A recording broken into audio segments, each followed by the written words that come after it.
Son of a.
Wait, why aren't I allowed to pick?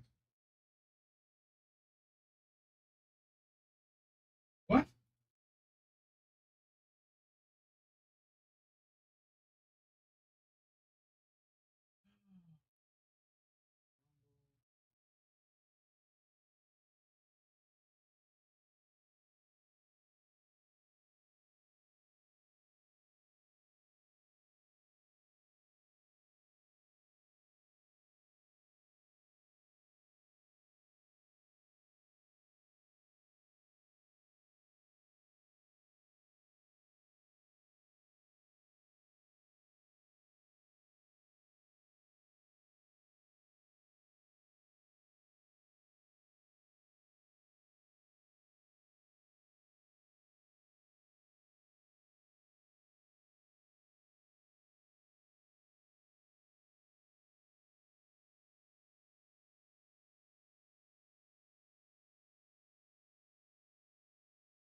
Oh no! Fuck.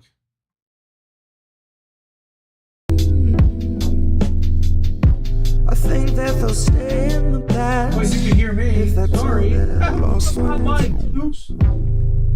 I'll not have it like that. I'll be happy with that. I'll be happy with that. I'll be happy with that. I'll be happy with that.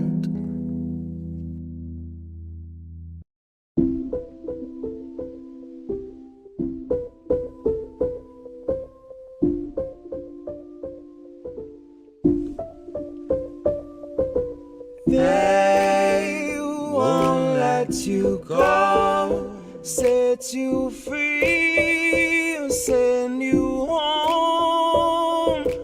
Wait, please say you know what you need is what you owed, and they won't let you go, set you free, send you home.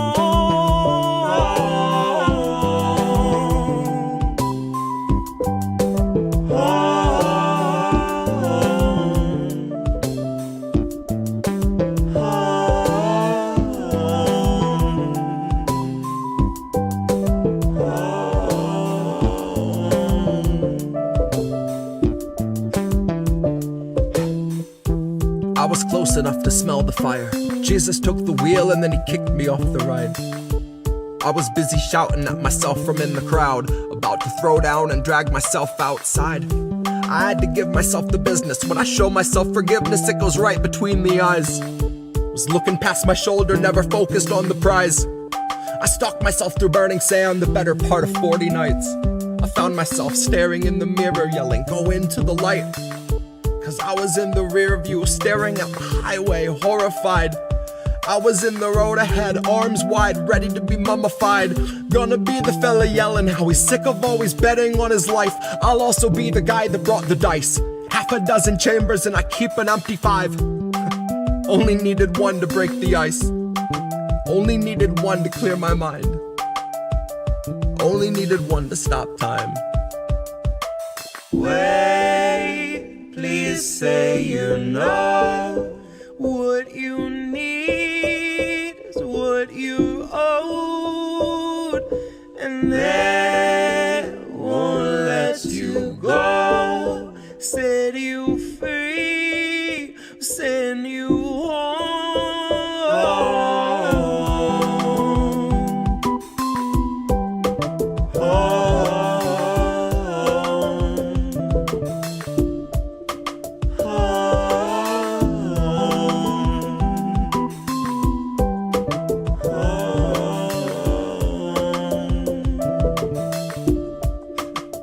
I'll be the guy that brought the dice.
Wait, so if you don't trust the CIA or you don't trust like our institutions, then what do you trust? Wait, so if you don't trust the CIA or you don't trust like our institutions, then what do you trust? The last track, I think I only blinked once. I skipped lunch. Blinked twice. Christ, shut your eyes. Now open wide. Fascists took the nation and inflation took a supersize. It's sad to say your teachers couldn't quite make the ends collide. But now you'll probably get to see them on the weekends doing Uber drives. Say lube it with a little oil. One, it tastes expensive too. You'd be surprised how well it helps you open up your throat so you consume the lie of human rights that was sold to you by suits and ties, designer scents on plastic men with patient fangs and ancient vice. You know, the kind of greed that makes a person lose the sight of morals, so it's easier to sleep at night. It's easier to ease their minds and pick a foreign people we could demonize. If you take a sec to sink into how war criminals think, you'll know you'd never want to see inside. If every man's an open book to look within, theirs are bound in human skin and not designed for human eyes. They are wearing human skin, but they can simply not be humanized. They aren't worth the lowest of the poor they swore to crucify. Holy sweet Geneva, there's a mass grave full of dead believers you called the police on cause you don't believe in squatters' rights. You believe the sanctity of human life is relative to human worth in terms of work and dollar signs. So listen when I say you need to find the light of day before it's too late to apologize. Like holy sweet Geneva, here's a mass grave you can colonize. Because you seem to love to talk about the spirit of America. But if you saw the spirit of this land's supposed character, I think that you'd be calling ICE. And I also think the actual America is truly represented by the call to ICE. is represented best by the descendants of some immigrants bitching about the immigrants, snitching on some immigrants, then playing dumb and innocent like good little Christians when their neighbors get deported. Until they're screaming at the store that they waited 20 minutes more because the staff was short. Because some ordinary bigot started waging war on immigrants.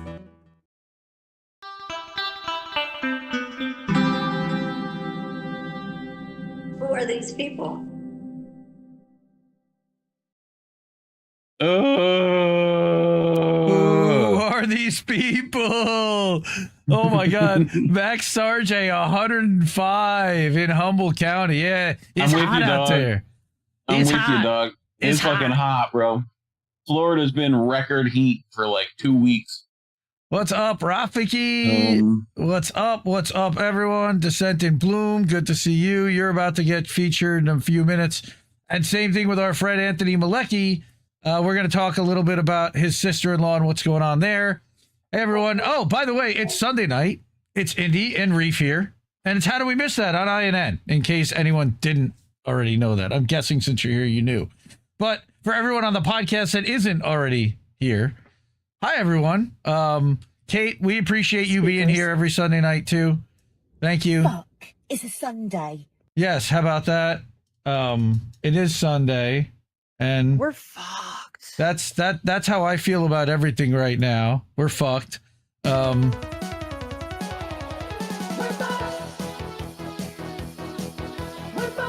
I'm bobbing my head.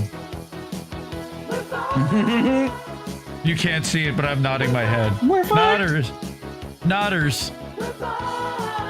Lone Star. Yes, Cookies, I decided to do the show. We'll see. This isn't Pornhub. No, well, you know what? No. We're live on 9 platforms. We might as well be streaming live to Pornhub because we're going to show people who are getting fucked all night long. The fucking Zionists. But we are going to show people who are getting fucked all night. So you might as well put that onto OnlyFans and Pornhub. I mean, you know, America is being fucked right now by the Trump administration quite a bit. So, yeah, not a bad idea. That's a good idea. All right. Hey, now, this is a family show. Well, not really. We dropped the F-bomb. Sorry, children. Yes, more. Well, I'm not sorry. I'm an adult, and this is an adult show. And if you can't handle it, maybe you should find another show that kisses somebody's ass. I don't know. I'm not going to go into any names, but So, I'm sure. You guys like to party? I'm sure we do. I like my Jesus to party too. I like my Jesus to party. Jesus, the party. All right. Before we get started, West. holy shit! Yes. Who are these people? You know, I haven't played these in a while. So Melissa, Who are these people? that's Melissa from Truth Stream, and we've got Jimmy Dore Who are these people? and Who are Cheese these Slice. people? Cheese Slice sent me Lopon, and Who then are these people? we've got the classic Nancy. So we're Having building fun? the Are you library. just showing off your soundboard? Well, no, I'm just Look, showing. I have a the- soundboard too. Well, you're the one that plays all the sounds 96% of the time. So yes, Yes. I decided to As I show it should off be. a little bit. But It's my job. before trying to we get take my started, job. well, it's sure. Yes, I do want to take your job. Take your jobs. Take your jabs. All these are awesome INN supporters. Thank you. If you want to get on that board, the ways to do that are Cash App, $ Indie News Network. If you got that on your phone, ko-fi.com/Indie News Network, and that'll play something on screen, and you'll get a little Who Are These People. PayPal.me/Indie News Network. No fees if you go as friends and family. Thank you to Kieran Pine, who hooked us up this week with that. IndieNewsNow.com is our site. You can drop a link directly to keep the media free. We're also live there now. And then the Substacks, INNNewsletter.com and IndieMediaToday.com, where we're also live right now. All right, so we're going to get going because I got a lot of stuff to cover, and we got about 2 hours till we get the votes. So let's do this. All right. Descent in Bloom has been on a fucking tear. If you have not followed her yet on Substack, follow her. That's first. I brought 4 articles, and this isn't even everything she wrote this week. And they're chock full of substance. I can't get to all of them and get through all of them, but I do want to showcase a couple of things in each one of them that I think you really need to pay attention to. And I'm going to drop the links in the description afterwards and in the Substack afterwards, so you'll be able to go and read them all for yourself, because you need to see these. This one is really important, and it is directly impacting somebody in this chat. And it was written because of somebody in this chat, partially. Anthony Malecki's sister, and we're going to find out about her sister-in-law. We're going to find about Natalia in a minute. All right. Sent and Bloom wrote how Ohio built a business on disappearing immigrants. What? Yeah, this is what's going on in the Trump administration right now. An investigative report on how Ohio sheriffs turned traffic tickets into ICE money, arrested a working mother, and helped to make your county into a quiet deportation machine. Because as we know, Trump very famously said about that. In Springfield, they're eating the dogs. All right. So it starts with a flicker of red and blue in the mirror. Well, and the cats. They're eating them all. Cats are dicks. In Ohio, it's all it takes. A tag a month out. A stop sign interpreted too loosely. A state trooper with a quota. That's the doorway. What happens after has nothing to do with traffic. And this isn't theoretical. Ohio has been perfecting the traffic stop to deportation pipeline since at least early 2024. And she's got an article there from American Immigration Council that showcases something about that. Hang on, let me do that. There we go. All right. According to the American Immigration Council, the Ohio State Highway Patrol began colluding with Border Patrol agents at the Sandusky Bay Station to target Latino drivers in northern Ohio. They pulled over vehicles on flimsy pretexts, performed ID checks, and flagged names to DHS. That was the dress rehearsal. Now the tactic is statewide, weaponized by local sheriffs with dollar signs in their eyes and ICE on speed dial. Wow, look at all those blue dots and red dots down there. Huh. Fuck Texas and fuck Florida. Under Trump's second term, sheriffs across Ohio have been deputized, some formally, some functionally, to act as federal immigration enforcers. That's fucked up right there. Through the 287G program, local cops can be trained and authorized to make civil immigration arrests, usually under the banner of quote-unquote public safety. Where have we seen this before? Portage County signed on. Others, like Mahoning County, didn't. They didn't need to. All it takes is a jail contract, a traffic stop, and the political will to disappear people for money. So let's talk about Ohio. Let's start with Mahoning County. They didn't join 287G. They didn't need to, like she said. Sheriff Jerry Green, who served 4 years as a Democrat before flipping to the Republicans and running unopposed in 2024, made a simple deal. ICE pays $125 a day for each immigrant detained in their county justice center. And as soon as Trump got elected, I contacted ICE in Cleveland and Homeland Security in Detroit and discussed with them that I would certainly have some open bed space if they wanted to come out and take a look at us as at a particular facility that they wanted to be housing immigrants. Right? So he's got a capacity for 150 people. That deal's worth over $4.5 million a year. So by this April, Mahoning was already housing 95 ICE detainees a day. Most were picked up after minor traffic stops and funneled into Green's jail like livestock into a butchery. All right, and one of them is Natalia Flechkova. And Anthony will probably correct me on the pronunciation. She's a 54-year-old legal resident. She's lived in the U.S. for 9 years, working, raising her daughter, and applying for a green card. Doing it the right way. She was stopped in Portage County, reportedly over by the Ohio State Patrol for expired tags, and ended up in ICE custody. Her family has launched a GoFundMe to help with legal costs, and if you're able to, please check it out. Her story is what led me to investigate this entire pipeline. So literally, because of Anthony and because of this article was written and this entire investigation was done. Like in a day, by the way. This woman's incredible. Natalia's booking lists her as charged with federal immigration, whatever the fuck that is, and held in Mahoning County indefinitely, but she was arrested in Portage right next door. And Portage County, that's no ordinary county either. It's one that enthusiastically joined the 287G program. Now remember, that's the formal ICE partnership that deputizes local cops as federal immigration agents. The one that they advertise on their website like they're selling you cable service. Yeah. Portage County Sheriff Bruce Zukowski didn't just accept immigration powers. He jumped at the chance to join ICE's enforcement network while already under fire for abusing his position. Because thugs of a feather joined together.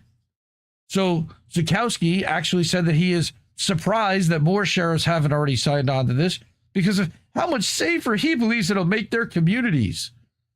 Notice he's got a goatee or a Fu Manchu, and my guess is he's probably a 3%er, but that's speculation. I don't know.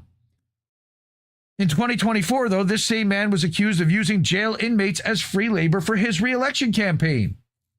They were made to haul gear, build booths, and work for the county fair under his name, not for the public, for his political machine. And now that same sheriff holds federal authority to arrest immigrants and hand them off to the same jail system his allies profit from. This is so fucked up. This guy's never faced any charges, but now he holds federal immigration authority to arrest people and then house them in one of 6 facilities that ICE is paying in their neck of the woods. And that authority was used to begin the chain that moved Natalia from a minor traffic stop into ICE custody. So this is the 6 facilities right here. Who owns them? All right. Are they used for detention? Yes. And ICE is involved. And do they have ICE contracts? You have to wonder, when a sheriff with 287G powers arrests immigrants but doesn't house them, and his neighbor runs an ICE detention contract worth millions, is it just coordination? Or is it quiet, localized profiteering? Is there some kind of deal on the back end happening? Is one county kicking some of the money, Mahoning County kicking some to Portage for getting those immigrants sent over to be housed and make their profits? Zukowski makes the arrests, Green fills the beds, they both benefit, no paperwork required. She says, now I say this because records show us that Natalia isn't the only one. Again, no surprise. In recent weeks, Mahoning booking logs have been filled with Latino and Eastern European names marked as federal-other or federal immigration. No local-other immigration. No local charges, trials, or paperwork here.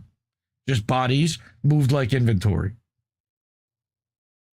This echoes what's happened in Tennessee, in Georgia, Colorado, also in Louisiana. And she gives a few examples here of people that have been fucked around by the system, and DACA recipient pulled over, released by local authorities, and immediately detained by ICE. Are you fucking kidding me? Are you fucking kidding me? They set him up. This isn't enforcement. It's dragnet deportation by traffic stop. And in Ohio, sheriffs have perfected the funnel straight into their jails and straight into their pockets. So they're making money from locking up the people that Trump told them that he wanted to have them lock up. Not only are they doing what he wants. I don't care about you. I just want your vote. I don't care. Right. Well, and then he's just going to fill their pockets also on top of it and make them wealthy. But not him. The system will make them wealthy. In early 2024, the American Immigration Council exposed a quiet, coordinated effort between Border Patrol agents and the Ohio State Highway Patrol. Then came the handoffs. Border Patrol was standing by, ID checks were called in, and people vanished. The report didn't make news for long, couple of headlines, a few statements. Then it slipped into silence. That's what they want. Law enforcement agencies across Ohio heard the message loud and clear. No one was going to stop them, so they didn't stop. Instead, sheriffs built on the model. They studied the gaps, formalized the pipeline, signed the paperwork, and made it all look legal.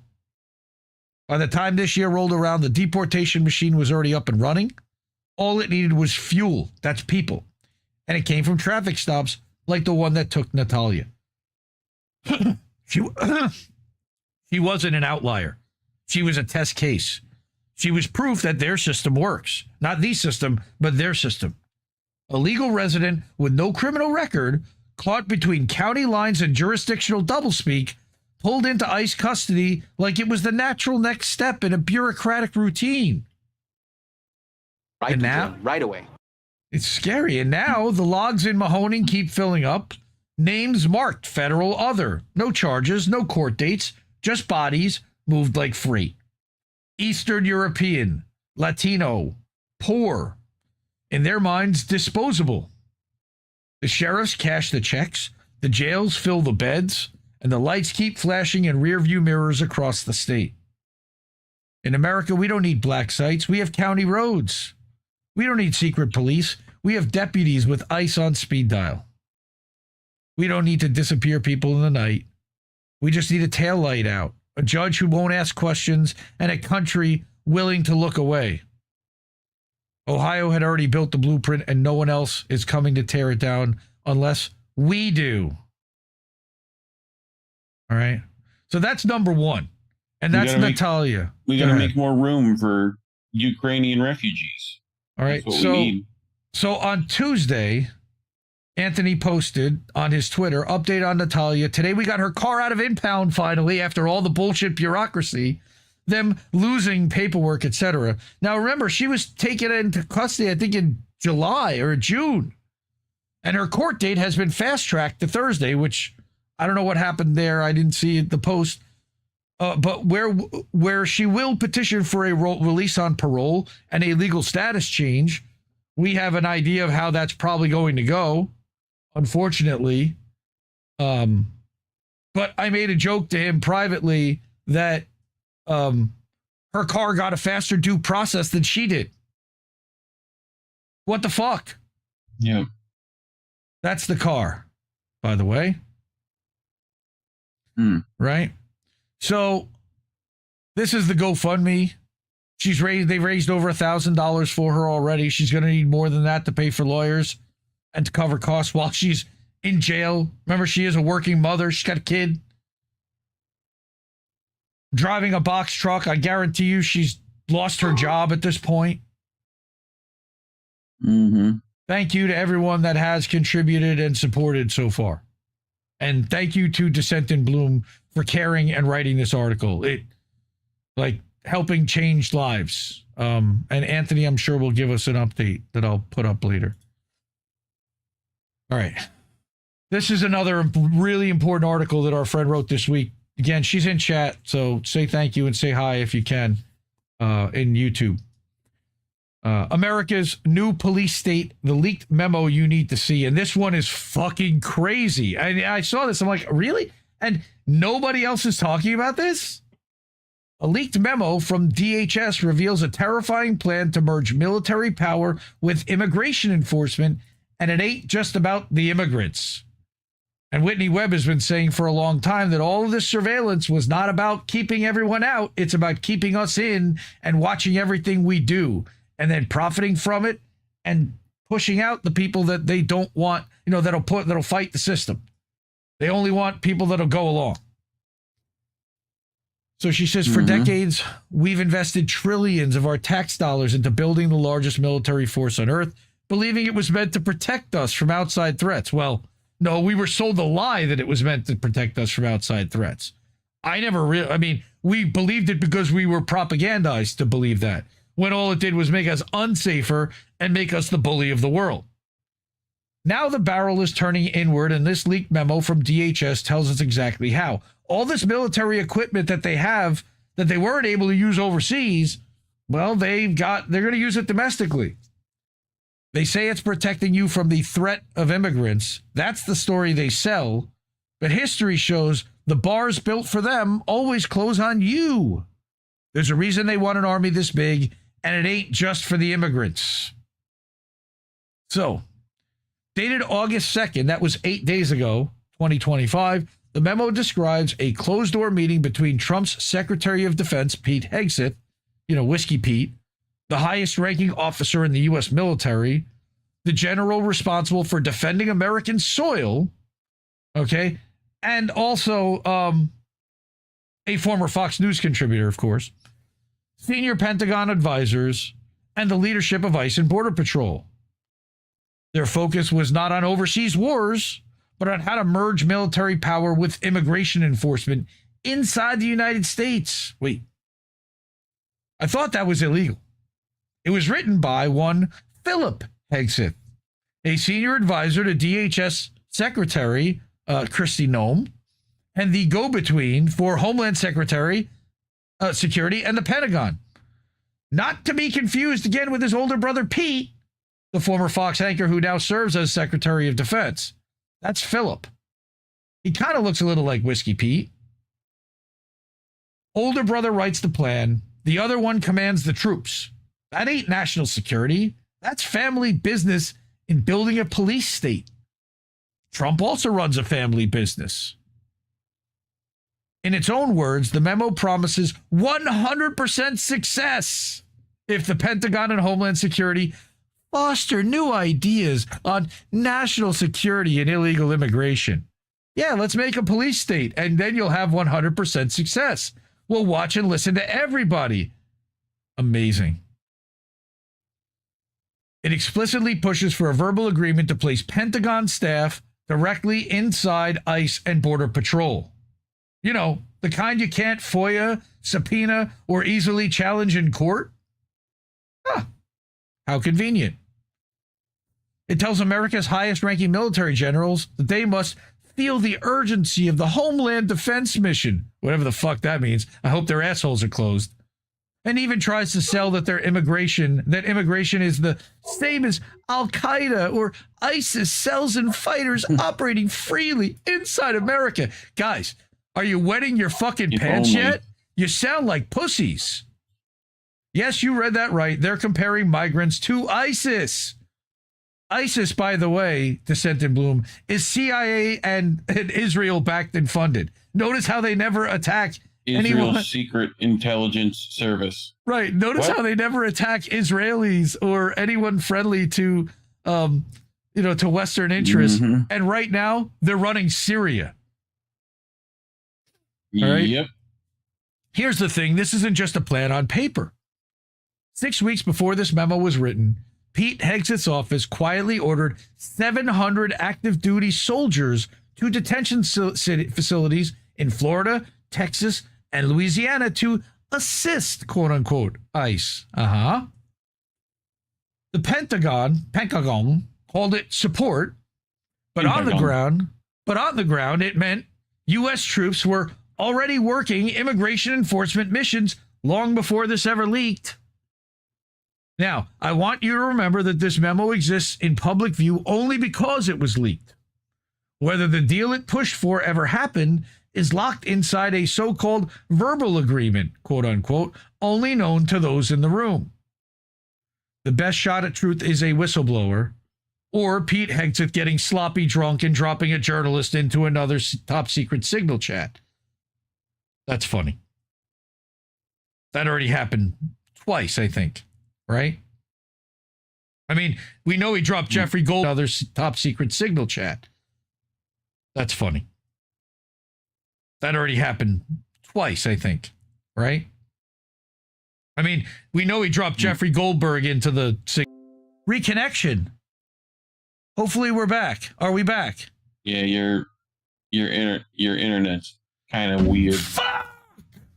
Oh, we're back on Substack. I see us there. Hi everybody. Yeah, your internet's kind of weird. Fuck! Oh, we're back on Substack. I see us there. Okay. I don't know where it lost me. Dismantled FOIA teams at multiple agencies. We're losing it. Come on. What is happening? Dropping frames. The fuck? Your internet sucks. I just replaced my modem too. Oh, now it seems like it might be back. I'm in the green. No? We're done? What happened? Now we're dropping again. Damn it! I don't know what to do now. Great. You might as well keep going. All right, well, we'll just record. All right. So again, early this year, Trump admin dismantled FOIA teams in multiple agencies. Again, they have a mandate to respond to FOIAs, but there's no mandate telling them how many people need to work there. Right? So turning record backlogs into multi-year delays while once again twisting the law in a way that benefits their fascism. How convenient. Right? What I was also going to mention just now was the alligator Auschwitz is also being done not really on a verbal agreement, but they're doing it on temporary tents so they don't have to go through permanent building codes, for example.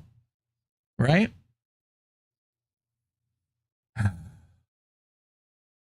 So this is a long article. I'm not going to finish this whole thing. This is talking about how LA was the dress rehearsal. All right.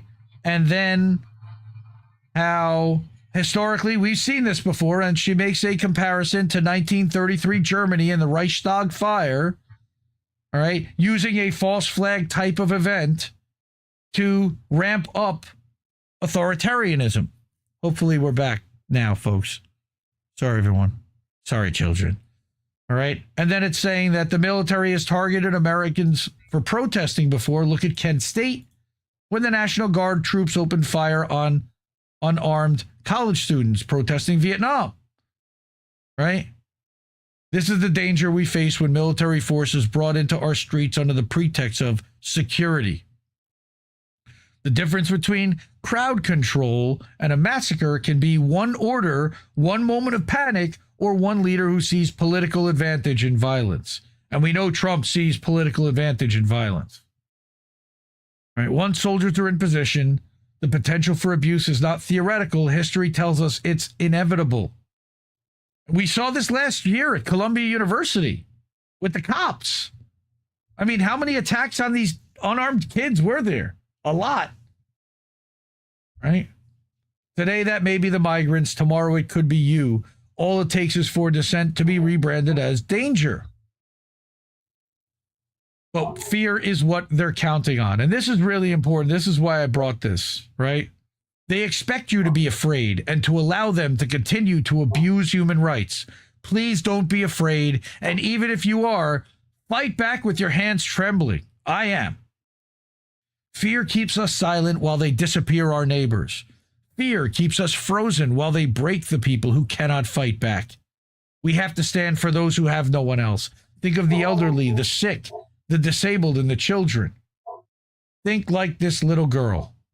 In this video, you see her being held onto by an even smaller child, a confused and terrified toddler, sobbing so hard she can barely breathe.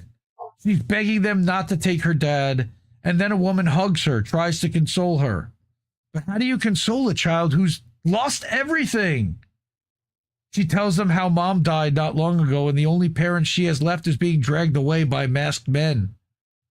She's wailing that she can't lose him too, begging. Right? This is a picture. It's not a video.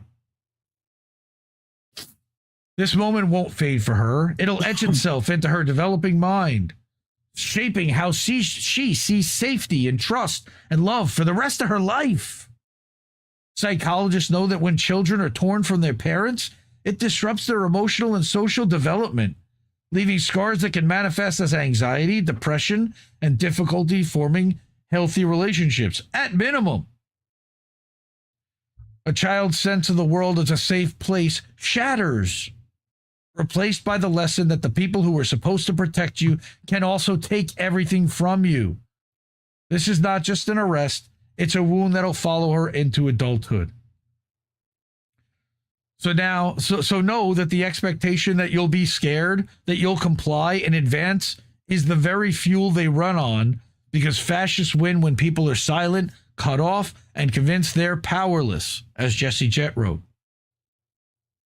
We take that fuel away when we know the truth and refuse to bury it. Knowledge is a weapon that exposes their lies. Solidarity is a weapon that denies them control. People united are a weapon that they cannot contain. And we're going to show a little bit of weaponry in London that happened this weekend. Right? If we let this stand, LA will not be remembered as the dress rehearsal. It'll be remembered as opening night. When we stand together and make it clear that they don't get to rule in the shadows, they can't stop us all. All right? So that's another good one. Again, Dissent in Bloom. I'm going to read her little shtick here because we do value for value, as does she. She doesn't put her work behind a paywall and never will. Stories like this, the ones that pull apart the documents and track the timelines and connect the dots that they hope you'll never see, should be available to everyone who wants to read them. We believe the same thing. This kind of reporting takes time, risk, and resources. So if you value work that names names, shows receipts, and refuses to look away, consider subscribing. A free subscription helps share this work with more people. A paid subscription helps keep her going. It allows her to file FOIA requests and chase leads, verify sources, and stay on the story long after the headlines fade. They're counting on you not knowing and not remembering. We can make sure that neither happens. And I've been trying to help fill in some of the gaps on what she hasn't seen because she's relatively new to the space and to looking at all of this and waking up to all of this. And there's a lot, I mean, 250 years of lying and manipulating to get us to this place. Everybody has knowledge that we can contribute to this. Yes, trying to keep your head up in this game, Lone Star, Rafiki. Yes, we all are. All right, that's Ralph. Thank you, Ralph. All right, so the other two, this is super important, and I want you to read this because I can't go through this whole thing, but I do want to point out a couple of key important points in these. This is an executive order that she sees as the Trojan horse of our elections because it's going to allow them. It's an executive order that kind of rewrites how it's a continuation of the SAVE Act, which has gone nowhere in the Senate. So they don't want to, they can't force a vote. All right. But what's in there, what's in this executive order is similar to what was in the SAFE Act. So it's like hedging their bets. Even if they don't get that, they'll get it hit through this executive order. All right. It's part of the larger voter suppression we've seen during Trump's second term. But look closer, you can also see the groundwork being laid for a centralized surveillance structure under the guise of protecting elections. That's one of the reasons for surveillance is, well, you could be fucking with the machines or trying to sow dissent in our electoral process. This was just the first crack in the glass. We'd see it again. We'd again see this pattern metastasize in the months to come. And the wildest part, it's only August. We've got well over 3 years till the next presidential. All right. But here's what the executive order actually says, let alone what they say it says about freedom and integrity and blah, blah, blah. At first glance, executive order 14248, I mean, just, bland as all hell, pretends that it's about protecting elections. That's the sales pitch, but it's not. It opens by claiming our elections are messy, unsecure, and vulnerable to fraud. Totally agree. It blames non-citizens, which is bullshit. It blames blocked voter rolls, bloated voter rolls, which is also bullshit. It blames foreign influence, which is also bullshit because the calls are coming from inside the House. It accuses the Justice Department of not doing enough to investigate and enforce existing laws. And then, of course, it proposes the solution, a federal intervention to clean it all up. Trusting this administration to protect elections is like putting the arsonist in charge of a fire safety class. Right? And let me show you something. Let me tell you something. That's right.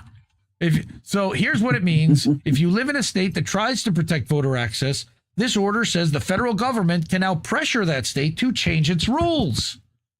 If your ballot gets flagged by a broken database, you might not even know until it's too late. And then buried in Section 4B, Section 2, is a bombshell that hasn't even gotten enough attention. For the first time in EAC history, that's the Election Assistance Commission, which was formed in 2002 after they started implementing digital machines, the president is ordering the commission to review and, if appropriate, recertify voting systems under the new standards and then rescind all previous certifications of voting equipment based on prior standards. In plain English, that means every machine certified under older federal guidelines could lose its federal certification overnight. I think that's a great thing. Historically, though, EAC updates have only applied prospectively, meaning new standards for new machines, while older systems kept their certifications unless a state itself pulled them. Historically, the creation of a new VVSG doesn't mean that the old machines are automatically decertified, and there's a reason why they're adding this in. Again, this isn't about fixing problems. It's about building a system where the people in power get to decide who counts. When a president writes an executive order that lets Homeland Security and the Justice Department rewrite how states run their elections, then threatens to punish states that don't play along, you're not looking at reform. You're looking at fascism. That's how fascism works. Authoritarianism. Top-down authoritarianism. And she'll be the first to concede that our elections are messy, all right? This is how I found her, was about the machines and Jack Cobb, one of the first stories, right? What I've learned is that our elections didn't suddenly become messy. They were made that way by wealthy organizations that saw democracy as a business opportunity. Our elections are infested. Yep. Our elections are infested with for-profit corporations and private equity-backed vendors who got power after they cozied up to secretaries of state, congressional staffers, and election boards, lobbying their way into control of the very systems that count our votes. They pushed for proprietary voting machines. They demanded secrecy around source code and cast vote records needed for true forensic audits. They sold software updates behind closed doors, and then they lobbied to make sure oversight didn't exist. They pushed for the Help America Vote Act. In 2002, that was another Trojan horse wrapped in patriotic language. They love to do that. What it actually did was open the door for private companies to run our elections behind closed doors. You got to read this article. It's insane. But what it then leads to is, guess who gets to pay attention to and look at all of the data and help the government assemble a profile on everyone? Go ahead. Palantir. That's one of them. It's LexisNexis, Thomson Reuters, and Palantir can basically now follow you without a warrant by profiling you and assembling a profile of you based upon your behavior and history. Those companies buy massive amounts of personal data from third-party brokers. Most people have never heard of them, but they exist to collect and sell info about you. Companies like Axiom and Oracle's Data Marketplace know where you live, what you search, who you text, what car you drive, what prescriptions you filled, and how much debt you carry. And know what you did last summer. And then they sell that information to the federal government and to other businesses so that they can target market you more effectively. Now take that surveillance infrastructure and apply it to voting. Then apply it to the rest of America, right? Again, read this whole thing. It's a crazy good article. I mean, again, I wouldn't bring it if it wasn't good. She's great. But further evidence of what happened, she looked into the history of the machines, all right, where America's voting software was literally written by criminals and backed by corporations. I wonder why they're fucking corrupt. All right. Yep. In America, you could serve time for computer fraud and come back to write the software that decides elections. That's not a joke. That's our reality, and it's been happening for decades. Yep. I reject your reality and substitute my own. Global Election Systems had a programmer named Jeffrey Dean, a man fresh out of prison for manipulating computer systems to embezzle money, and he got hired by Diebold, who didn't think twice about bringing him on board, and then promoted him, made him head of their research and development department, where he wrote the code for the voting machines. By the way, all these people were heavily aligned with the Republican Party. All right. Again, a crazy, interesting, fascinating story of how did we get here, and doing a deep dive into the history of how we ended up with electronic voting machines and with private companies running them. Right? ES&S, Diebold, and Sequoia were the original big three. And now we're down to ES&S and Dominion, which was like a conglomerate of Diebold, which broke up, and Sequoia. Right? Again, she has all of this, but private equity firms are behind the curtain. Defense contractors and political fixers who understood one simple rule: if you control the machines, you control the outcome. Who was it that very famously said, I don't care how many votes, I care how many votes are counted. And who's doing the counting is what makes the big difference. The spice controls the universe. They didn't win the market with innovation. They won it with legislation. Oh, that sounds like a Cornel West line. They didn't win the market with innovation. They won it with legislation. Curtis Mayfield.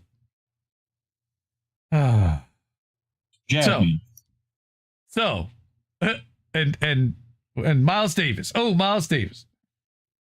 God, man, what a sad story. That guy back there. He's back there. What a sad Mr. story. Miles is back there. Yeah, he's behind the lighted curtain, but he's back there on Reese board. Anyway, so I'm not going to go through the rest of this article, but I'm going to link it, and I want everyone to go and read that. You guys have homework for next Sunday. I'm going to give a quiz, open book, but it'll still be a quiz, and make sure everybody read it. So, yes, Pittsburgh dude, Jazzman. Scoopity bee bop. Amen, man. That's great. Love it. Descent in Blue, man. She's incredible. She's something else. That's all I can say. Yep. Indeed. Yeah, indeed. Nice. All right. So go support Descent in Bloom. Go support our friend Anthony Malecki's sister-in-law, Natalia. She could really use the help. Some crazy stories about what's happening in our country that people really are not paying close attention to because they're distracted by Twitch streamers or journalist drama or I don't know. Just look at some of the titles. Just look at some of the titles of some of the other shows that have been out there that we all know and love. And it's really sad that nobody wants to talk about stuff like this because, of course, the algorithm that nobody wants this because it really reward it. And because of that, we rely on you for our funding because we know you came here for actual news.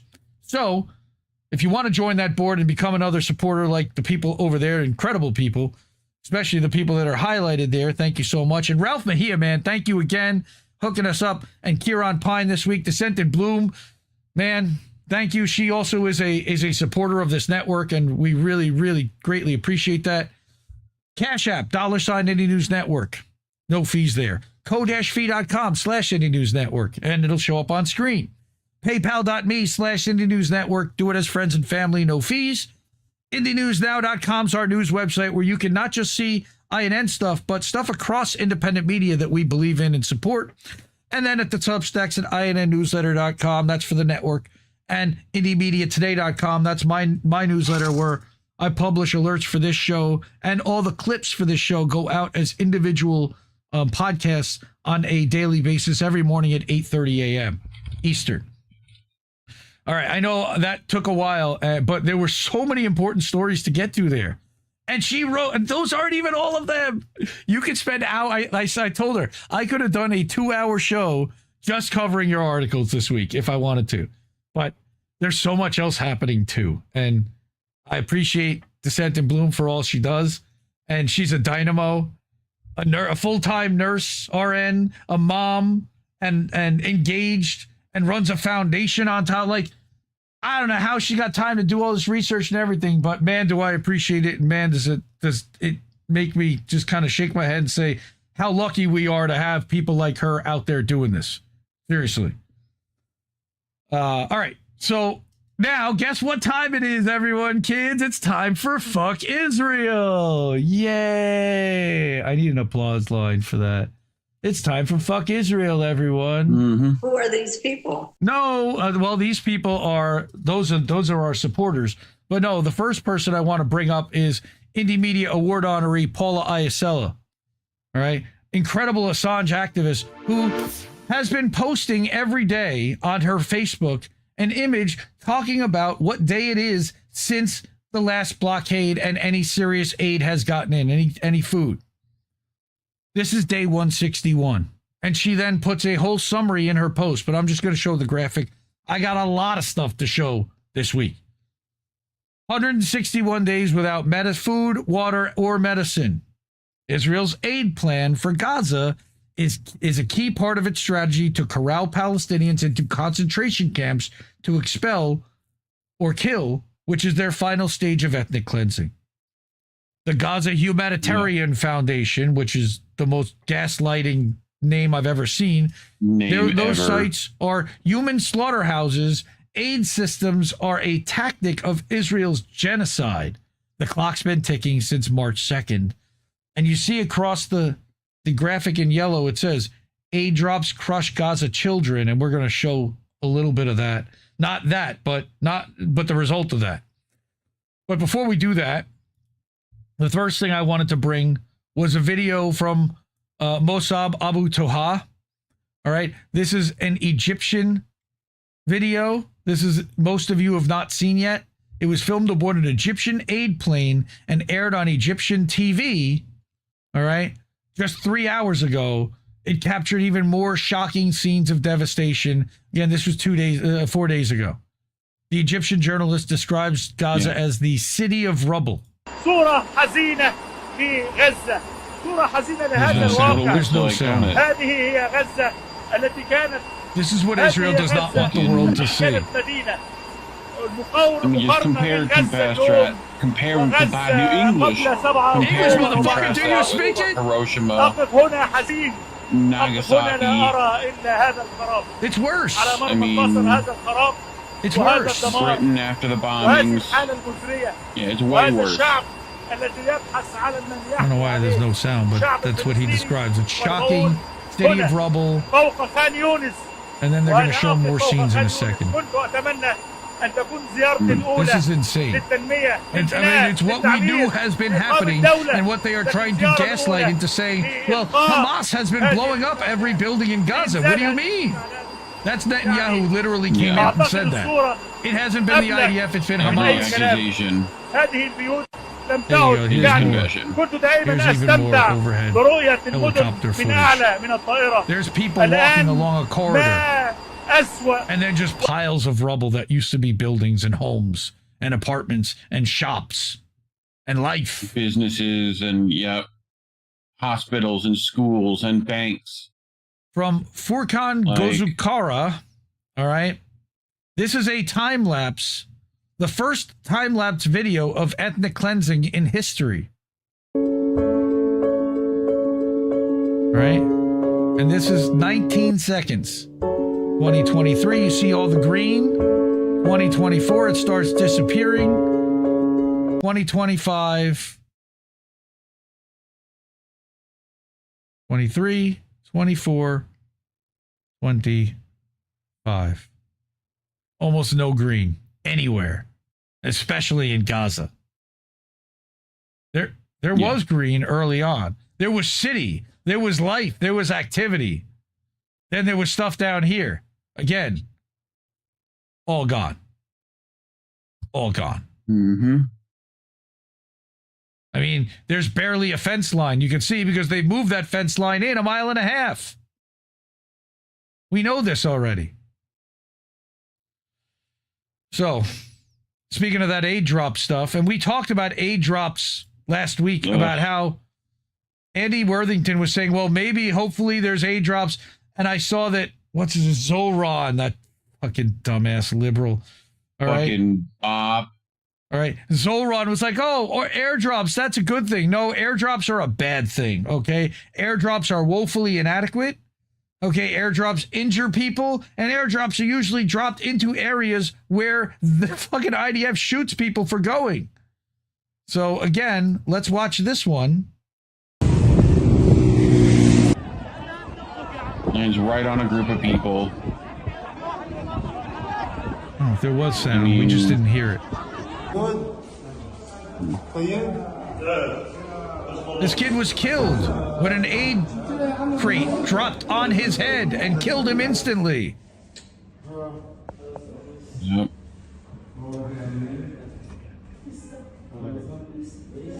And the sad thing Another is the one Zionists... in the practically thousands of lists of martyrs at this point.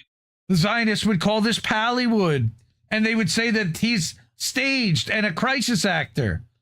Assholes. Like, what? We saw the fucking thing drop. Look at the size of those pallets. They fall on somebody, they're going to kill them. Yeah. Right? Ugh, just fucking heartbreaking. Keep in mind, there's fucking hundreds of aid trucks. Speaking of right which, outside. Hey, I know that guy. Mm-hmm. Reef tweeted, we covered this piece from Yusuf Al-Nono. Yusuf Al-Nono. Right, at the Electronic Intifada over on INN News last month about how airdropped aid brought July. death. Right, that was last month. Or last year, was it last July? Yeah, and no, it was this July. That was but the if video. you scroll back up, so in that, right, so he talks about this, surreal to see this large plane flying so low. People started waving their hands so the pilot could see them and drop aid, right? He talks about this John a Hot word, right, which means like wing and, means a lot of stuff, right? Tilting in the sky when they released packages of aid, but there was something wrong. Why was the aid package spinning at such a high speed? I saw that it did not have a parachute, or that the parachute had not opened, and that it would fall to the ground. I looked around and was shocked. Everyone had fled and was hiding to protect themselves.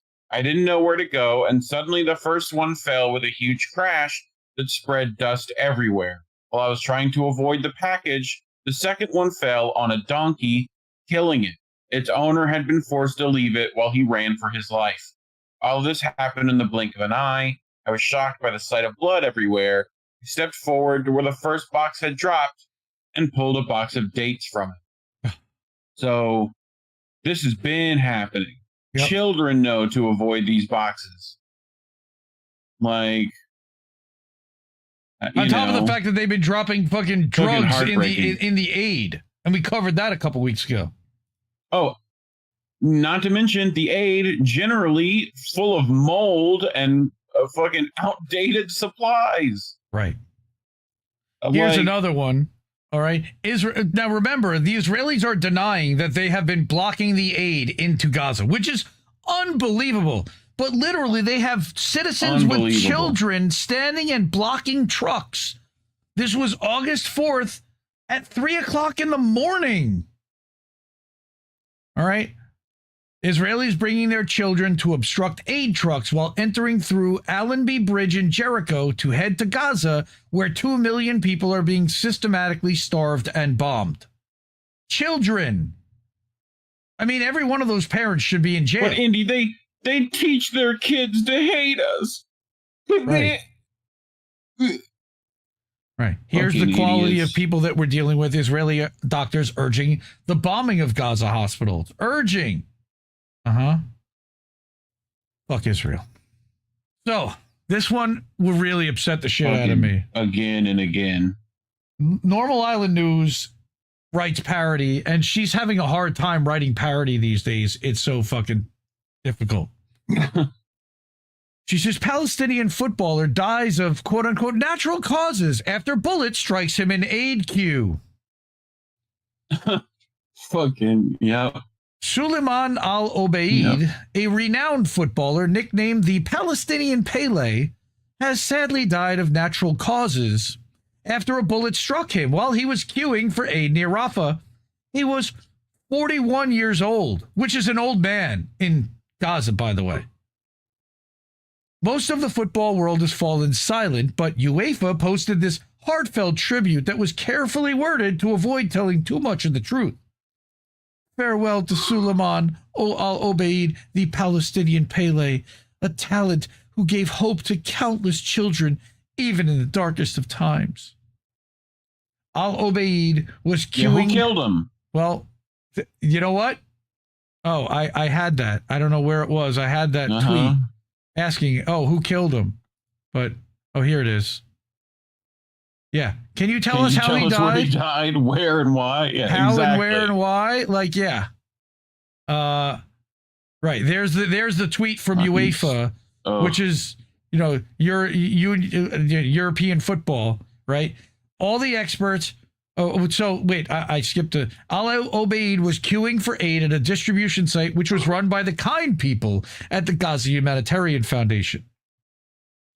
You can imagine how upset they are by the latest outbreak of bullets on their watch. I'm told the soldiers, who definitely didn't pull the trigger, have been offered counseling. I hope they're okay. The soldiers, who definitely counseling. I hope they're okay. Experts who are scared of Israel have explained that bullet ripped through Al-Obeid's emaciated body may have been caused by a genetic condition or poor lifestyle choices. No one can think an alternative source for this bullet. It's proving quite the mystery, given there's been a large outbreak of bullets in aid queues recently. Perhaps the bullets are contagious? Who knows?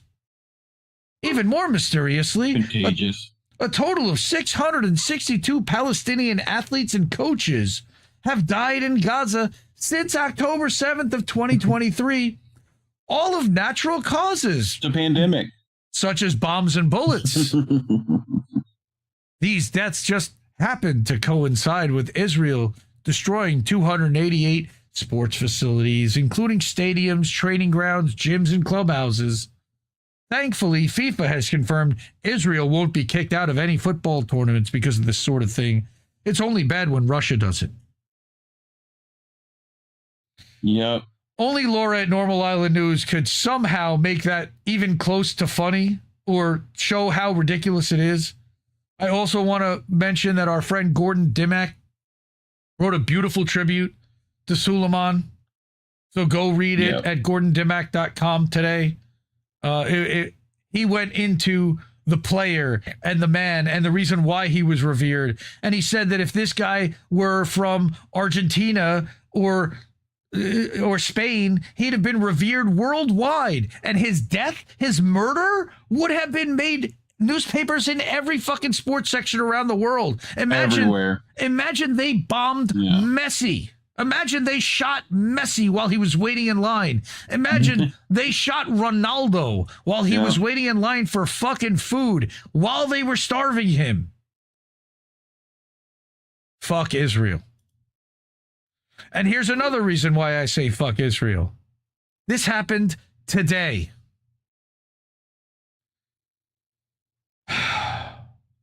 Anas al-Sharif, one of the most decorated, prominent journalists left in Gaza, was killed today by an airstrike targeted. He posted 45 minutes ago. He posted 45 minutes ago and now he's dead. Kinetic strike, most likely keyed off his cell phone signal, which the IDF tracks, we know. The journalists in the West who toe the line with the New York Times editorial board, any word for your colleague? Fuck Israel for that. Greg Stoker, but also... It was like, what, four other journalists or whatever? Yeah, there were 5. Right? And also, like they hit a tent of journalists. In front of a hospital. Anas al-Sharif, respected Palestinian journalist and father of 2, was killed by an Israeli airstrike. He died wearing his press vest. It was mostly burned. She says, I won't share the footage of his final moments. It's horrific, but it tells the truth, and so did he. Anas, like so many journalists in Gaza, was killed for documenting a genocide the world wasn't supposed to see. Palestinian journalists have turned bloodshed into testimony, broadcasting truth from Gaza to our phones. They are true heroes. Oh, man. And then, just to show how monstrous and barbaric Israelis and the IDF can be, the Israeli occupation authorities forced Palestinian Hamza Ibrahim Amireh to destroy his own house in the town of Sur Baher in occupied Jerusalem. West Bank. Yeah. Now this is not Gaza. There's no Hamas here.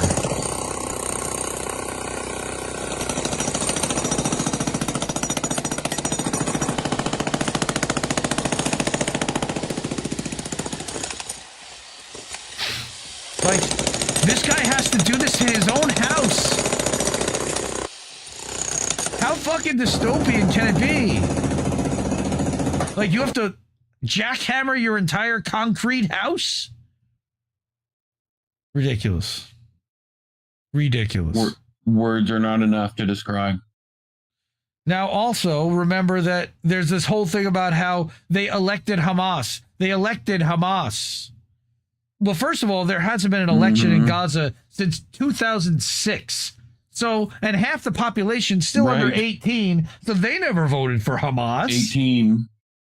Right? No. Hamas has already been there, and Hamas has been... And the PA's not much fucking better. Oh, they're worse. But Hamas has been elevated and funded by Israel, as well as all the other, Arab states around. But this is a Kyle Anzalone, Indie Media Award honoree, antiwar.com, also from the Libertarian Institute. Hamas doesn't want to govern Gaza, but refuses to disarm.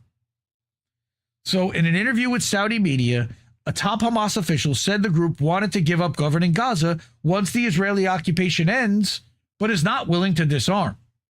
Quote, "We don't want to be part of any administrative arrangements related to the management of Gaza's affairs, and we will not participate in either the government or the ruling party," an unnamed official explained.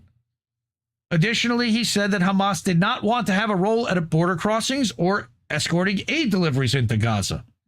Hamas doesn't seek to be part of any arrangements related to managing the crossings or supervising the entry of aid. Wow, this is really interesting because that's not what Israel's saying Hamas wants. Israel's previously attacked Hamas's police force when it comes to escorting aid deliveries, right? The lack of an escort for aid trucks has led to starving Palestinians rushing the shipments and flooding them. Israeli forces have massacred Palestinians attempting to get aid off the trucks. The Hamas official ruled out disarmament. The problem has never been weapons. Then there's no talk of a disarmament now. The Palestinian people, along with Hamas, are subjected to unprecedented pressures as a result of the Israeli aggression. And we are responding positively to all initiatives and pressures aimed at halting the aggression. Israeli sources have ruled out reaching an agreement with Hamas, what a surprise, to end military operations in Gaza and release the remaining hostages by Palestinian groups. You mean the 10 that are still left alive? Prime Minister Benjamin war criminal Netanyahu is planning to order the occupation of all of the Strip and free the hostages by decisive military action. You mean the Hannibal Directive. The Hamas official said Netanyahu's escalation will endanger the remaining living hostages, like I just said. Any attempt to invade the Strip will expose the lives of Israeli prisoners held by Hamas to unprecedented danger. But again, Bibi's never cared about the hostages, and we know that for sure. Correct. So that was a relatively long fuck Israel segment with a lot of substance. Again, we're certainly not going to be refunded by, remonetized by YouTube for that. So if you're able to, out of means, please support the media you want to see in channels like this that talk about stuff like this. All right. So support the media you want to see so that we can continue doing this. So Cash App, $ Indie News Network, ko-fi.com/Indie News Network, paypal.me/Indie News Network, over at indienewsnow.com, which is our website, or over at Substack at innnewsletter.com or at indiemediatoday.com.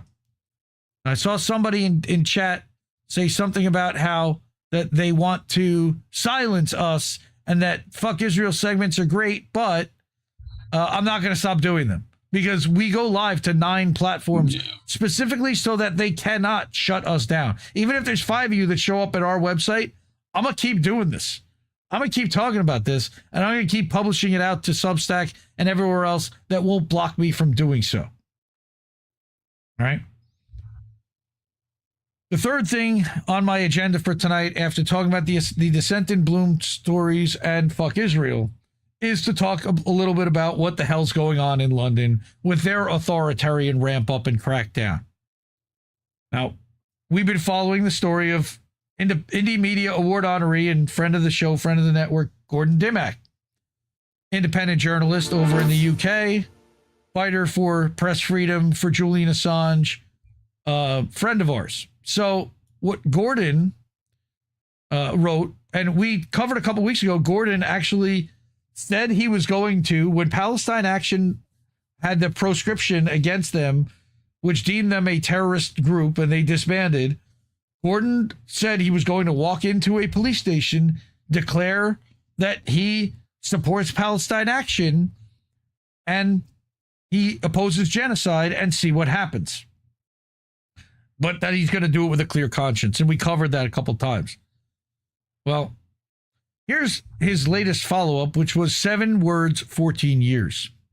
How saying, I oppose genocide, I support Palestine Action, got me treated like a terrorist. So remember, this was about 10 days ago that he first turned himself in at a police station and made that declaration. Well, on Thursday, August 8th, I was formally interviewed under caution by counterterrorism police. This followed my decision last month to voluntarily hand myself in, a deliberate act of civil disobedience in protest at the UK government's proscription of Palestine Action under the Terrorism Act. I had prepared a written statement in advance, which was read out at the start of the interview. All right. And I think that this is the one. Okay, so this is a new one. My name is Gordon Dimmack. I'm a journalist and political activist. On Monday, July 15th, I handed myself in as a deliberate act of peaceful civil disobedience in response to the UK government's proscription of Palestine Action under the Terrorism Act. I believe this proscription constitutes a serious infringement of my rights under Articles 10 and 11 of the European Convention on Human Rights, namely the rights to freedom of expression and freedom of association. I have not committed any criminal act. I have not incited violence. My public statement was, I oppose genocide. I support Palestine Action. That is the reason I'm sitting here today. 7 words, peaceful, lawful, morally grounded, are now being treated as grounds for suspicion under terrorism legislation. I made that statement as a declaration of conscience. I did not act covertly. I did not act violently. I acted in full view of the public and the police because I believe that silence in the face of genocide is complicity. Palestine Action, to my knowledge, has never killed or intentionally harmed anyone. Their intentions are focused on disrupting the supply chain of weapons used in what the International Court of Justice has described as a plausible case of genocide, to put it mildly. The United Nations, the very institution formed after the horrors of World War II to prevent genocide, is now begging the UK to do everything in its power to stop one from happening. The ICJ has found that there is a plausible case that Israel is committing genocide in Gaza. They've already done that. The UN General Assembly has passed... Right. The General Assembly has passed multiple resolutions calling for a ceasefire and an end to arms sales. The UN Special Rapporteur on the situation of human rights in the occupied Palestinian territories has explicitly warned that we are witnessing a textbook case of genocide. Francesca Albanese, who's been nominated for a Nobel Peace Prize and should win one. And yet the UK government's response has not been to act in line with those warnings. Instead, it's chosen to criminalize the people trying to stop it. It's chosen to brand pensioners, priests, and peaceful protesters as terrorists, not because they committed acts of terror, but because they've refused to stay silent. The proscription of Palestine Action is, in my view, a political move, not a legal necessity. No terrorism charges have been brought against the founders of the group, and no evidence has been publicly presented that would justify meeting the threshold under Section 1 of the Terrorism Act of 2000. In the absence of such evidence, criminalizing support for this group appears to be the criminalization of belief itself. not of action. This sets a dangerous precedent where peaceful opposition to war crimes and genocide is reframed as extremism and words themselves are treated as offenses.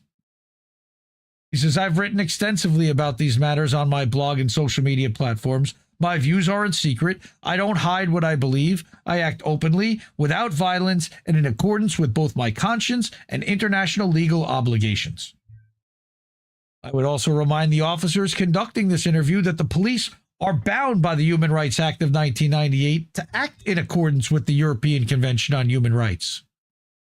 Upholding these rights, including freedom of expression and freedom of association, is not optional. It is a statutory duty. Of course, we know they're not going to follow that. Criminalizing peaceful speech, absent any evidence of incitement of violence, runs contrary to that duty and undermines public trust in both the law and those who enforce it. By intent. I understand that the officer sitting opposite me may not have chosen this case, and I want to say clearly, I don't view you as the enemy. I know you're doing your job. But doing one's job has never been a shield for moral accountability, especially not during times like these. Across this country, we're now seeing 83-year-old priests, pensioners, and peaceful protesters being arrested under the Terrorism Act. Not for committing terrorism, but for saying 7 words. I oppose genocide. I support Palestine action. Calling elderly citizens terrorists for opposing genocide is not law enforcement. It's political repression. Every officer involved in these arrests should take a moment to reflect on what duty really means. Your role, your oath, is to protect the public, uphold the law, and defend human rights. Those duties don't dissolve when orders come down from above. In fact, it's in moments like this, when law is used to crush conscience, that your duty matters most. I believe that one day these arrests will be remembered not with pride, but with shame. They will be studied, not in history museums, but in museums that document injustice. And I don't say that to provoke you. I say it as someone who still hopes it's not too late to stop it. So I ask you, the person sitting in front of me right now, what are you going to do? When you look back at this moment, will you be able to say you stood for what was right? Will you be able to will you be a picture in a museum, not as a warning, but as someone who took a stand? Because history does not just remember those who gave the orders, it remembers those who carried them out and those who refused to. He says, I'm standing up today because I believe in something bigger than myself, but I shouldn't be standing alone, and you're not. If the law is to have any meaning, then everyone who swears an oath to uphold it, including the police, must also stand up when that law is being twisted into a weapon, which it is. I make this statement in good faith. I will not be answering any further questions at this time and refer to this statement as my full response. So Gordon then writes about his experience, a post-interview analysis that he says, I exercised my legal right to answer no comment to every one of the 30 or so questions put to me during the interview, with 2 exceptions. When asked whether I'd written the statement myself, I answered yes.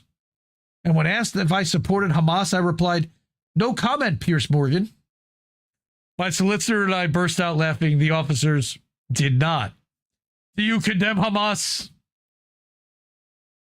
Much of the interview was boilerplate. Have you ever met the founders of Palestine Action? That sort of thing. The only real pushback to my statement came in response to my assertion that Palestine Action does not meet the terrorism threshold. The officer claimed I stated there was no evidence, to which my solicitor clarified he didn't say there was no evidence. He said it didn't meet the threshold.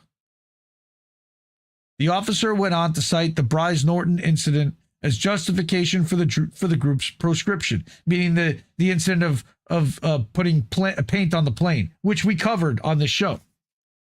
But as journalist John McAvoy has revealed, and as Gordon has reported in previous posts, the UK government had already decided to proscribe Palestine Action before that incident occurred. The threshold narrative is being retroactively constructed. I was officially cautioned under Section 12 of the Terrorism Act. Allah, Sarah Wilkinson, and Asa Winstanley, and other journalists. The section that criminalizes membership, support, or association with a proscribed organization. It carries a maximum sentence of 14 years in prison. He says, let me be clear, I crossed this threshold on purpose, not out of recklessness, but because I believe the law itself is being twisted into a political weapon. That is the real danger, not me or my blog or my words. I didn't do this looking for martyrdom. I did it because I refuse to live in a country where opposing genocide is treated as extremism. Where we're saying I oppose genocide is enough to bring you under police suspicion while arming the perpetrators of that genocide. Get you a seat in cabinet. That's poetry right there. That sentence is fucking poetry. I'm fully aware of the legal risks, including the very possibility that this could backfire spectacularly. I know how the system works. I know how they say, don't worry, only to drop the hammer 6 months later. But I also know that if no one is willing to stand up and say, enough, this machinery of repression will keep rolling over everyone in its path. Since my conscience is clear, my actions were peaceful, open, and principled. I crossed their line because their line is in the wrong place. And if standing up for humanity makes me a criminal in the eyes of the state, then it's the law, not me, that needs defending. I was allowed to leave without being charged with any offense and with my head held high. So God bless Gordon for that and for standing up like that. Go support him at GordonDimmack.com. Follow him also on Twitter and on TikTok and on Telegram at Gordon Dimmack. But there was something else that happened yesterday in London. There were a lot of protests supporting Palestine, not Palestine Action, though there were some. And the cops came out again. So what happened? Trita Parsi reports British grandmothers are being arrested on terrorist charges by their own government for speaking out against Israel's genocide in Gaza. Western governments are sacrificing everything for Israel, international law, their own values and dignity, and even their own grandmothers. All right. Daniel Fuchs, artist, friend of the show, also was there. He took a lot of pictures and video. We're going to show a couple of his things that he posted. The police have kettled the protesters and are still making arrests. They had already started arresting some of the protesters. So there were about 2,000 people there. All right. And where is the, I think it's here. Here you go. This is the one I wanted to show. Police confirmed 466 people were arrested on suspicion of terrorism today at the Palestine Action demonstration in London. This is the largest number of arrests in the history of the country at a single protest. And they were for people holding signs which say, I oppose genocide, I support Palestine Action. Like Gordon did, with Big Ben in the background. All right. Again, arresting grandmothers, kettling the protesters. Again, that means roping them off into an area so they can't get out, and then arresting everyone who's there. This person says, I was arrested today in Parliament Square for holding this sign. Absolute madness. I don't support Palestine in action. I guess that means I support Palestine Action. They still got arrested. And they still got arrested. They didn't even say the 7 words. Yeah.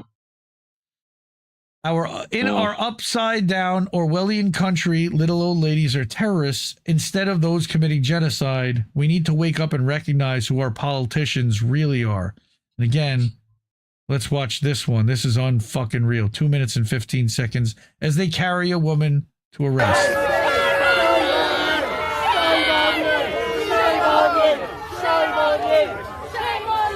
Look at what you're doing. what you want to do with your career. Shame on you. Shame on you. Shame on you. Shame on you.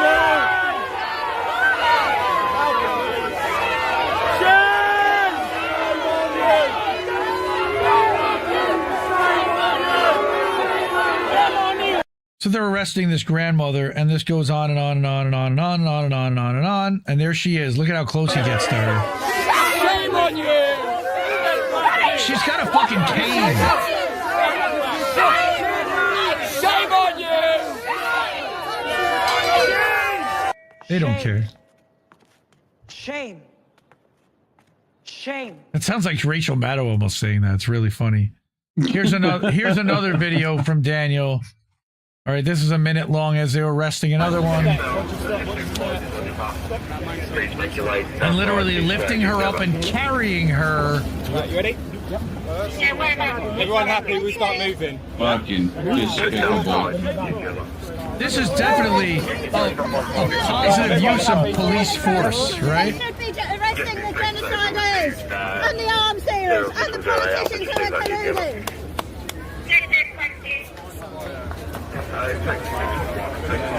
How many cops to arrest one elderly lady? Pussies! All of these fucking pussies! The fucking rozzers.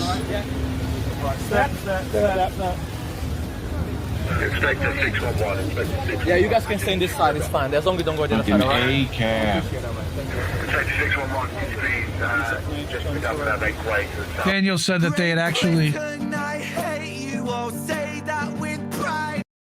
Daniel said that they actually had knocked his phone. The cops knocked his phone out of his hand at one point, but he picked it back up. And final report out of Declan O'Mulrooney from The Spectacle, Irish writer. The police managed to arrest about a fifth of the people who turned up. So like you said, they can't arrest us all. Amongst the terrorists, suspected terrorists were dozens of pensioners, about 20 doctors or nurses, and a blind chap in a wheelchair. And there he is. Yeah, I saw this one.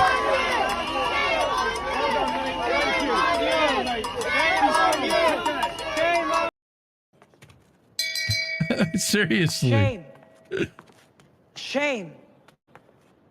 Shame. Unbelievable. London has fallen. But it's not like they weren't already captured in an authoritarian beforehand, but holy shit, man.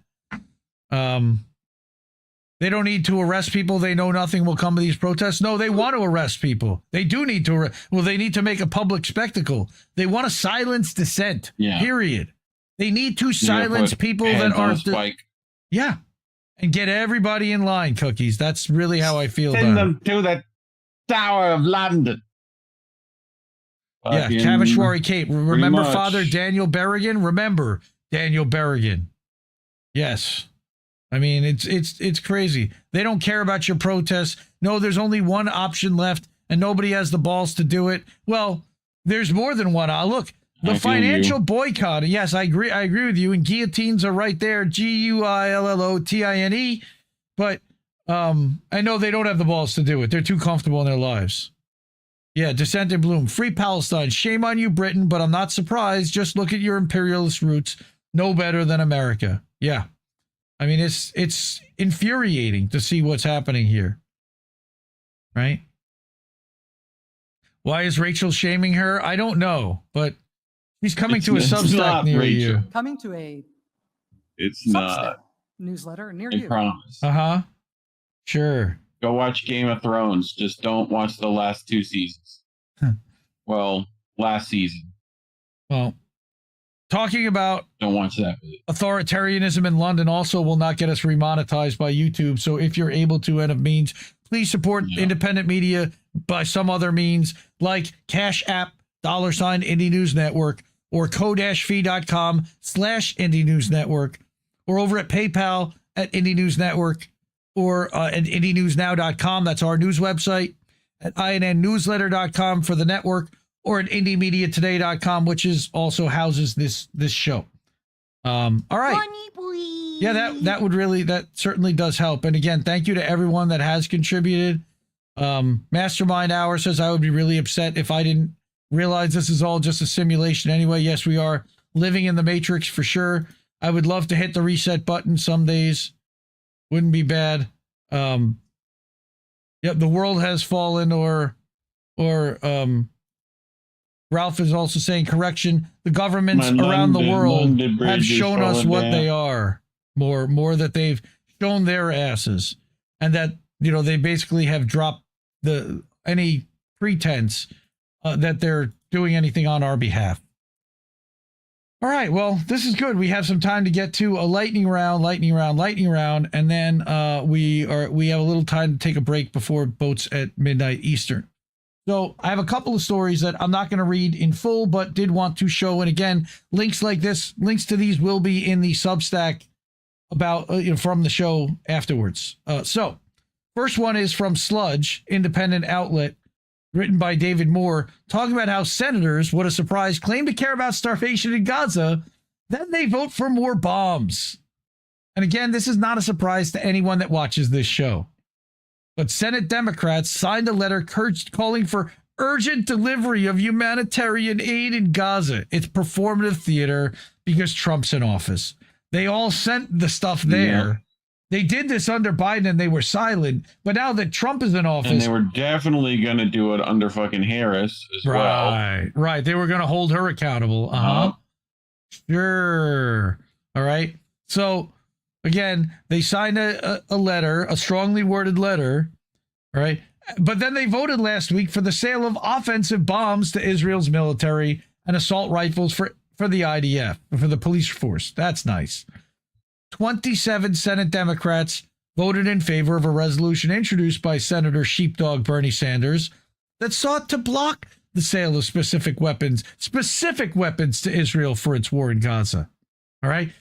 That's not even all of them. That's what they call the offensive weapons, not Iron Dome, not a bunch of other shit.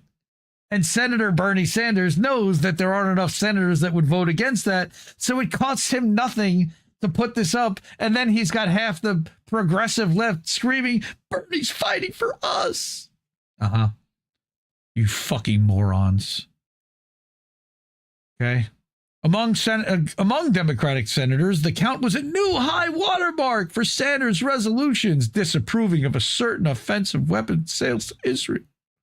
Yeah, and represents more than half the caucus. Yeah, well, no, he didn't in this case, but 25 of them still voted with the Republican. All right. Also, last week, 2 Israeli human rights organizations, B'Tselema and Physicians for Human Rights Israel. B'Tselem. Right. I think that's misspelled, right? Yeah, I think it is. Shouldn't have an A in there. Yeah. Okay. They were found by Amnesty International and Human Rights Watch in public announcements. They all are calling to end, they're calling it genocide. 19 of the 44 Democratic senators who recently called in a letter addressed to Trump administration officials for humanitarian aid in Gaza did not vote for either of Sanders' resolutions, including Schumer and Gillibrand and Schiff and Padilla from California. Oh, what a shock. Chucky the Shoom. Other lawmakers whose votes on the... dude. Right? And I'm your friend to the end. Right. Oh, God. All right. Mark Warner and Cory Booker were the 2 top Democratic recipients in the Senate of earmarked contributions from AIPAC this year. Go figure. So it wasn't just Rabbi Shmuley on his back like fucking Yoda? It wasn't just that? It wasn't?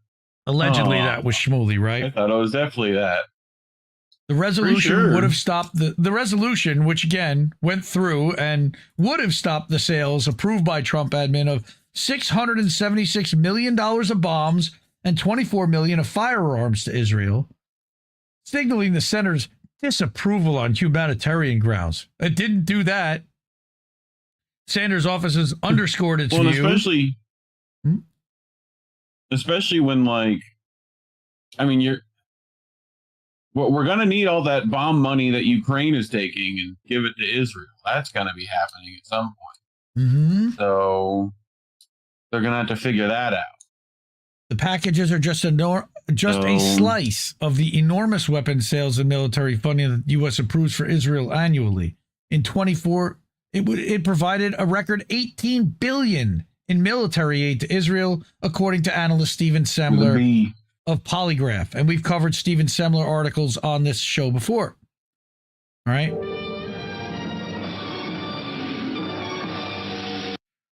So this again is a somewhat long article. I encourage everyone to read it, reminding people that AIPAC's United Democracy Project, Super PAC, finished June with more than $38.7 million in cash on hand. And last cycle, they made some $61 million in disbursements, with tens of millions dropped on independent expenditures in congressional races. They're buying off all our lawmakers. That's the first one. I also wanted to call attention to Arturo Dominguez at Decolonized Journalism. He wrote a thing about the recent $50 million bounty that the Trump admin put on Maduro, which reeks of war criminal Eric Prince of Blackwater. Nuts. But what he's saying is that this has an MO. This has fingerprints all over it and behind it. All right.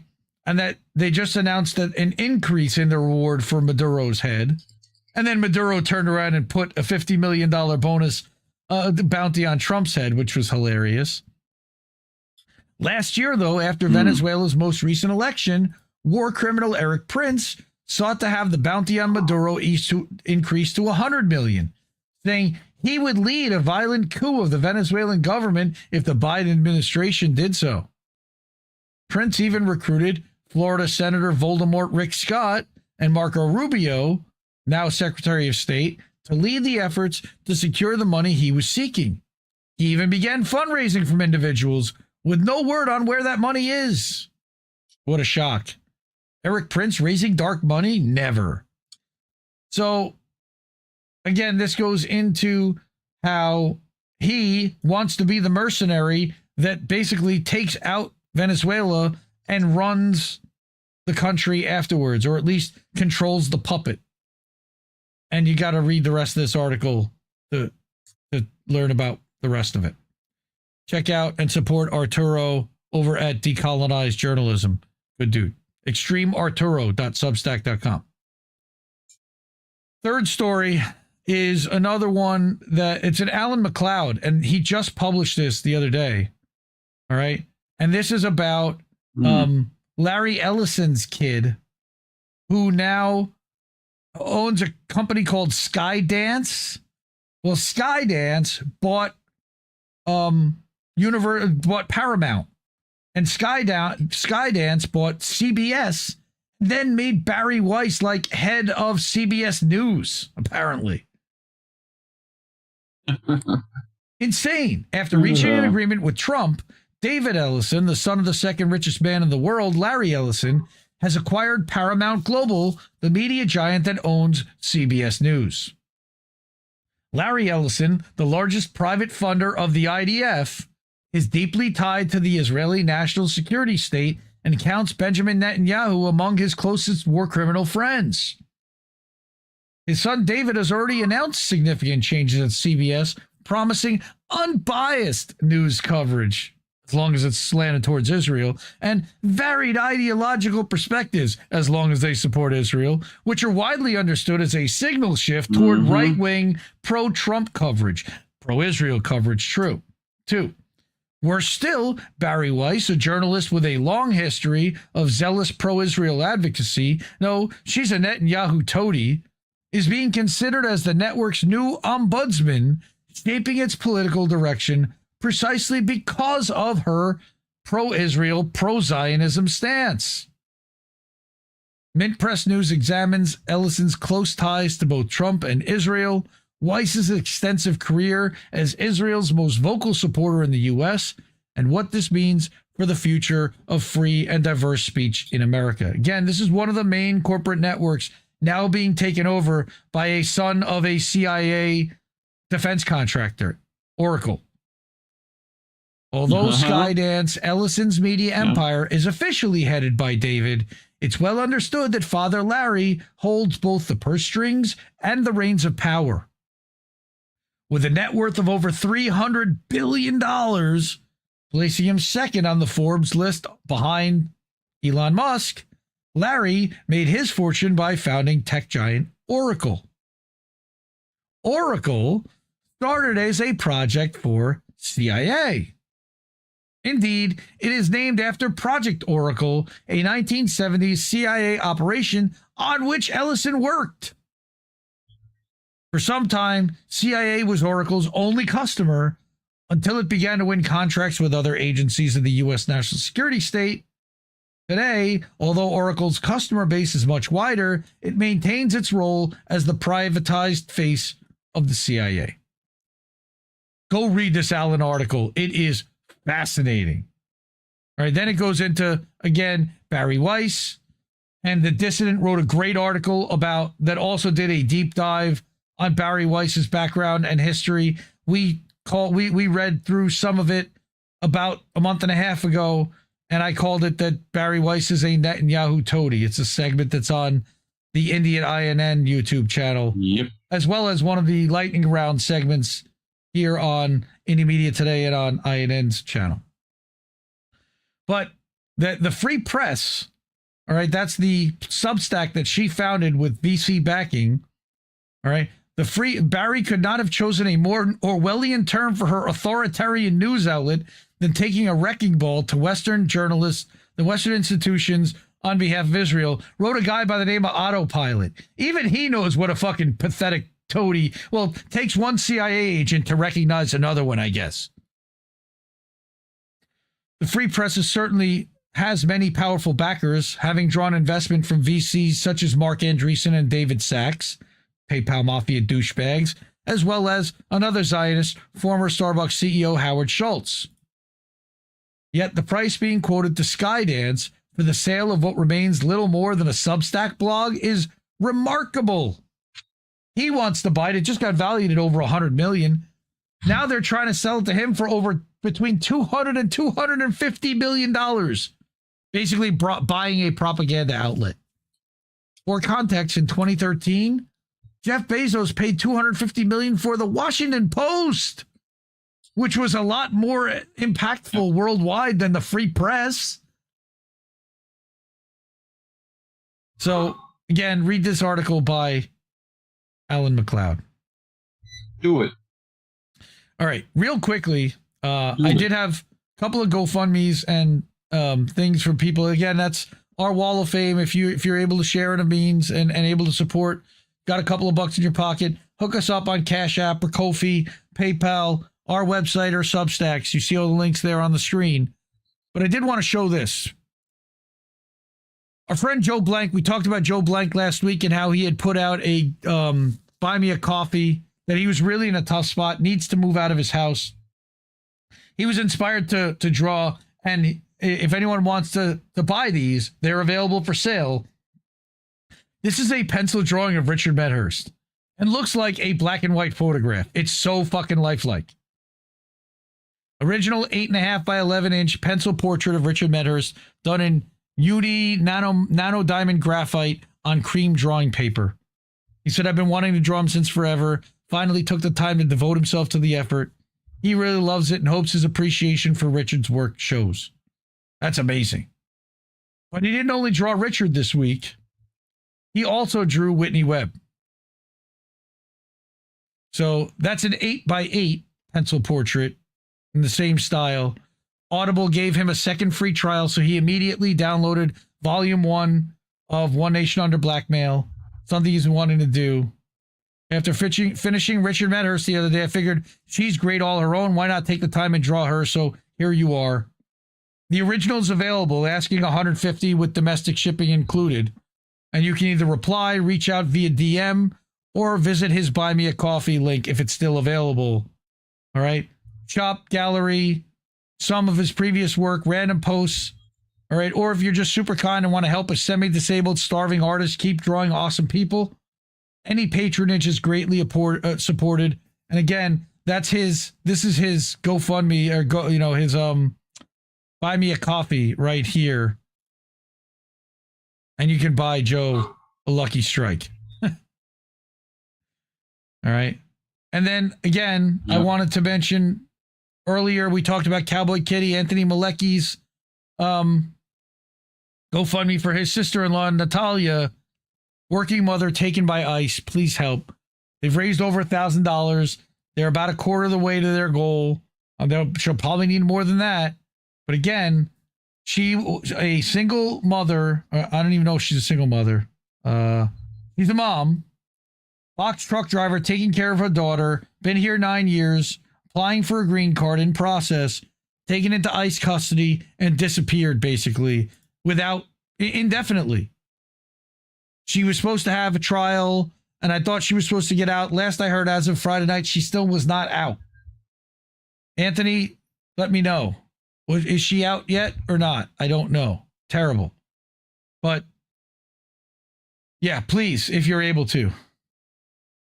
Like I said a couple times, IndieNewsNow.com. This is what IndieNewsNow.com looks like right now. Look at that. Israel-Palestine News put a thing about catching up with Miss Rachel. Articles from Anti-War News and from The Honest Broker, Ted Joya, who we've read a lot of articles from. I bring his Substack in. Go to my website. Antiwar.com again. Israeli forces kill 59 in Gaza over 24 hours, including 35 who were seeking aid. And this update's 24/7 rolling. Also, this is where you can keep the news free and where you can support us with a pay link, or you can pick up some merch in our merch store. This is where you can also watch live. There's a watch live link there. Or you can just break down and say, just show me videos from other creators and INN combined. And there are a bunch of them there. There was Slow News Day from earlier today. And Charlie Robinson's Macroaggressions and Mob Rules from AM Wake Up's channel, etc., etc. You'll see a lot. Even Pro Wrestling Talk with Angel and Miss Witchy Perfect. All right. So go check out IndieNewsNow.com. And then we've got the merch store as well. All right. Where you can get some gear. This is a different merch store than the one that's embedded on the website. I'm working on getting that also embedded. This is a little bit less expensive on the shirts. They're mostly black and white shirts. They're not in different colors. All right. It's mostly about the images that are on it. My shirt, little bitch. That's right. Go to my website. So, yeah, man, we did it. We did it.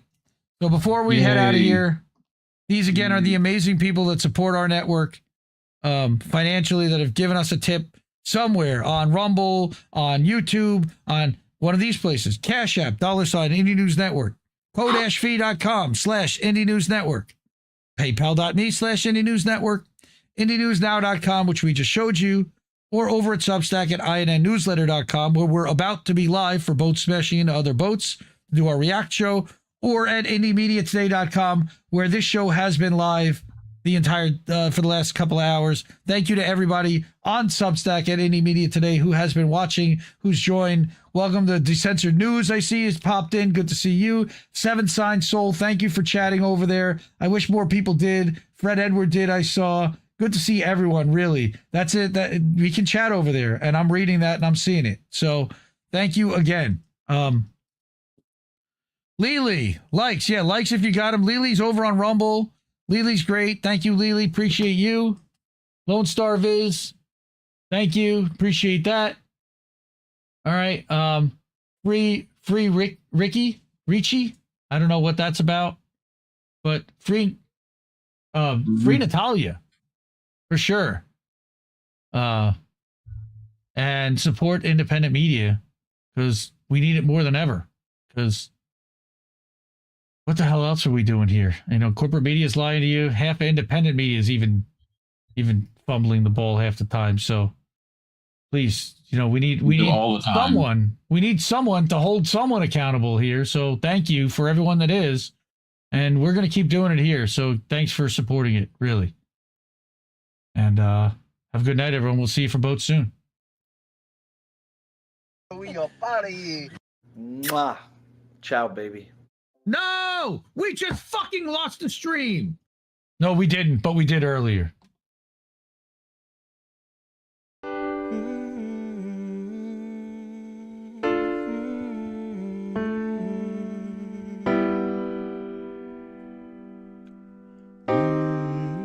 I think I liked it better being blind, when I couldn't read between the lines, and when I couldn't see the cracks in the structure that lay bare before me the whole time. I think I liked it better back when I suspended disbelief and swallowed pride. I thought I knew the difference in the red from the blue, but they both bleed us so dry. They both bleed us so dry. My favorite songs don't hit the same way. I get to the end of a 4-minute track and I'm only looking back thinking, what did they actually say? I guess this isn't such an awful place. Is that what you want?